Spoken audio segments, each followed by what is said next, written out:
Hannigan closed his eyes for a moment, letting the cold, thin air wash over him, slightly tainted by the scent of burning fuel.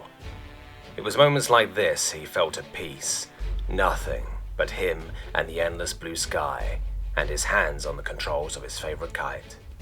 He allowed himself a single breath before he opened his eyes again, quickly adjusting the scarf and cap on his head before turning his bright green eyes to the rest of his squadron.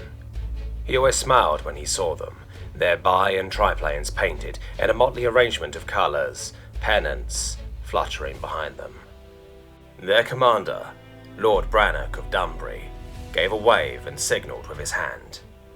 Hannigan nodded, banking his plane to the left as the others formed up.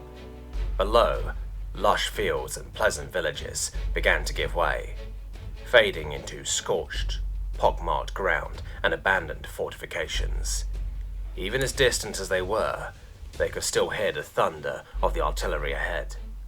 Hannigan felt his tension rise as he checked his interrupters and yanked the bolts on the heavy machine guns bolted to his airframe. Then he reached up, caressing the newest weapon in his small arsenal, an oversized rifle, chambered in the largest caliber since smoothbore muskets became obsolete.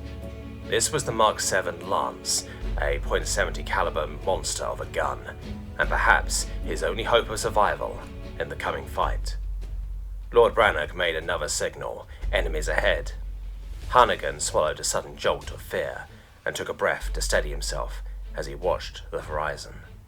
Sure enough, a group of fast-moving specks were approaching, and Hannigan got his first look at humanity's common foe. The dragons were red, which meant fire breathers, 2 adults, an ancient, and at least 9 adolescents. The air squadron throttled their engines forth, screaming towards the foe, as the ancient dived and let out a blast of fire on the trenches below. Billings got the first couple of kills, the beasts having been so focused on the poor sods below, they didn't notice the interceptors until they were in range. Billings rattled off a long burst from his guns, failing free of the young dragons and sending them hurling towards the ground. But one of the adults whipped around, forcing the pilot to bank away. Hannigan missed his first pass, not having any good shots lined up, as he trailed behind Brannock, who was in the middle of a desperate game of cat and mouse with the Ancient, straining his wooden airframe with risky maneuvers as the Ancient tried to fry him.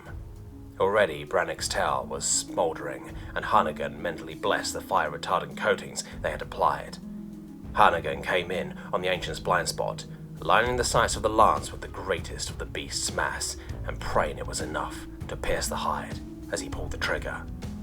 The cannon nearly came loose from its moorings with the force, and a worrying crack resounded from the airframe, but the bullet travelled true, slamming into the belly of the dragon as it tried to bank away. The Ancient screamed and turned towards its own lines, losing altitude as it bled heavily, one of its claws over the man-sized hole in its guts. Hannigan wanted to chase it, but the gun would not survive another shot, and the beast's escorts would not let him go that easily, fighting all the harder to make good their master's escape. Already the squadron had lost 2, Finley and Lund. Their planes turned into flaming wreckage after a suicidal attack by the adolescents. Hannigan caught the eye of Lord Brannock as he banked towards the battle, watching the Elder Knight give a slight grin and a nod. The war was not over yet, but for the first time in the year since it started, we had wounded an Ancient.